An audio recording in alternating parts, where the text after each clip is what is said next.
poprosím potles pre pána Jozefa Telebu. Pán Jozef Telebu je členom Slovenského poľovníckeho zväzu od roku 1988. Od tej doby sa venuje výcviku, chovu, predvádzaniu na skúškach poľovnej upotrebiteľnosti, predvádzaniu na výstavách a odchovu šteniacov poľovných plemien. Chovateľskú stanicu Joterberg založil v roku 2002. A máme tu ešte jedného zlatého laureáta výkon poľovníctva a je to Miroslav Rigo. Potles pre pána Miroslava Riga, ktorý aktívne sa venuje výcviku a chovu poľovných psov a ich úspešnému predvádzaniu na skúškach poľovnej upotrebiteľnosti už viac ako 30 rokov.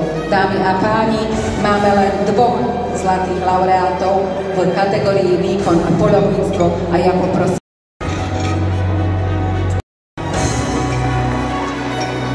A my pokračujeme v odovzdávaní zlatých medailí výkon športová kinológia. Dámy a páni, privítajte medzi nami laureáta zlatej medaily výkon športová kinológia Matúš Balún. Matúš Balún je medzinárodný rozhodca pre posudzovanie výkonu psov a úspešne absolvoval